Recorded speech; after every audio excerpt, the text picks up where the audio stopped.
नमस्कार दोस्तों, academy of accounts and computer education में आपका स्वागत है।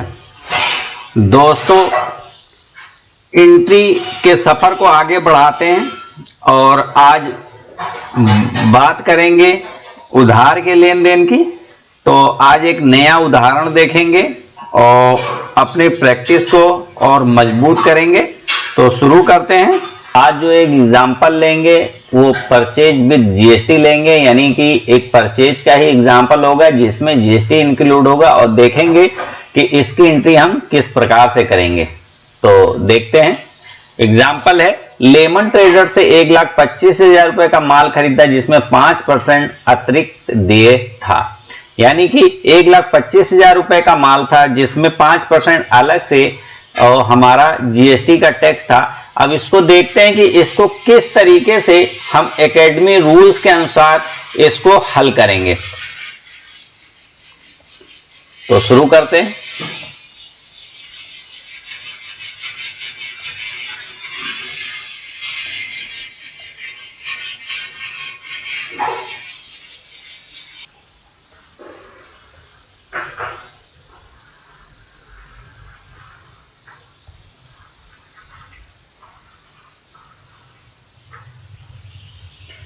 अब देखते हैं और समझते हैं और इस एग्जाम्पल में हम रूल को फिट करेंगे और देखेंगे कि बहुत ही आसानी से हम इसको एंट्री कर सकें। तो सबसे पहले देखते हैं, लेमन ट्रेडर से 1,25,000 रुपए का माल खरीदा है जिसमें 5% जीएसटी अतिरिक्त देय है। तो सबसे पहले हम एंट्री करेंगे परचेज की।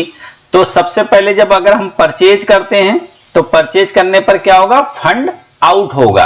रूल्स क्या कहता है, रूल्स ये कहता है कि अगर फंड आउट हो रहा है तो रीजन को डेबिट करेंगे। अब हम देखेंगे, सबसे पहले हमारा क्वेश्चन होगा कि फंड आउट क्यों हो रहा है, यानी फंड क्यों जा रहा है। तो देखते हैं, अगर हम माल ना खरीदते तो क्या फंड जाता, नहीं जाता। यानी कि माल खरीदने की वजह से फंड जा रहा है, इसलिए हम परचेज को क्या करेंगे, डेबिट करेंगे, क्योंकि यहां लिखा हुआ है रीजन को डेबिट करते हैं। तो परचेज अकाउंट यहां पर हमने डेबिट कर दिया 1,25,000 से। चलिए भाई, ये तो हो गया।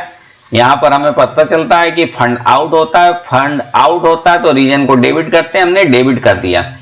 अब यहां पर लेमन ट्रेडर से माल खरीदा गया है।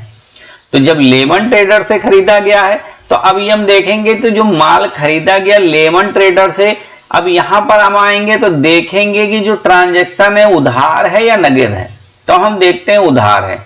उधार का रूल क्या कहता है, उधार का रूल ये कहता है कि अगर डेबिट वाली लाइन भर गई है और क्रेडिट वाली लाइन खाली है, तो क्रेडिट वाली लाइन अगर खाली है तो उसमें कौन आएगा, क्रेडिटर आएगा।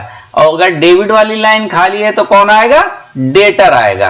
तो हम ये देखते हैं कि डेबिट वाली लाइन तो हमने परचेज अकाउंट से भर दी, यानी जाहिर सी बात है क्रेडिट वाला लाइन हमारे पास ब्लैंक है।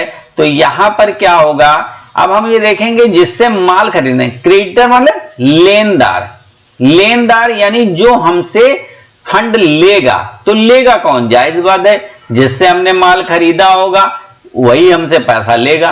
तो लेनदार कौन हो गया, लेमन ट्रेडर्स। इसलिए लेमन ट्रेडर्स को क्या करेंगे, क्रेडिट कर देंगे।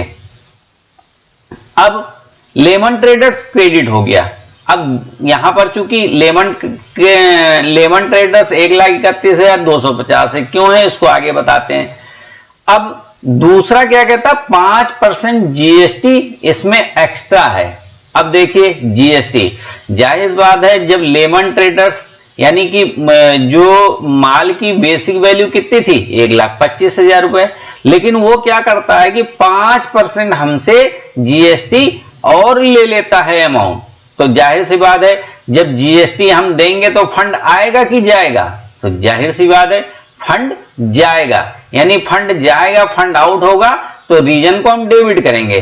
तो हम देखते हैं कि इस लेन देन में फंड किस वजह से जा रहा। अगर जीएसटी टैक्स ना देना होता तो क्या फंड जाता, नहीं जानता। तो क्या करेंगे, हम जीएसटी टैक्स को डेबिट करेंगे। तो हमने क्या किया, एसजीएसटी टैक्स डेबिट कर दिया और सीजीएसटी टैक्स 2.5% हमने डेबिट कर दिया। अब लेमन ट्रेडर्स हमसे कितना पैसा लेगा, कुल 1,25,000 तो बेसिक वैल्यू लेगा और ये टैक्स लेगा, यानी टोटल वैल्यू कितना लेगा, 1,31,250 रुपए लेगा। इसलिए लेमन ट्रेडर्स को 1,31,250 से हमने क्रेडिट कर दिया। तो दोस्तों आपने देखा कि हमें कोई भी नियम याद करने की जरूरत नहीं है, माइंड को बिल्कुल जीरो रखना है और जो सामने आ रहा है उसको समझ के अपनी एंट्री कर देनी है। केवल 2 ही लाइन का फॉर्मूला है, फंड इन होने पर रीजन को क्रेडिट करेंगे और फंड आउट होने पर रीजन को डेबिट करेंगे। अगर उधार है तो अगली लाइन में हम अगर डेबिट की लाइन खाली है तो डेटर का नाम लिख देंगे, अगर क्रेडिट की लाइन खाली है तो क्रेडिटर का लाइन नाम लिख देंगे। तो दोस्तों बहुत ही आसानी से हमने देखा कि कितनी ही आसानी से हमने अपनी एंट्री प्रॉपर पूरी कर ली। तो आज के लिए इतना ही, फिर नए वीडियो के साथ आपके साथ हाजिर होंगे। तब तक के लिए नमस्कार।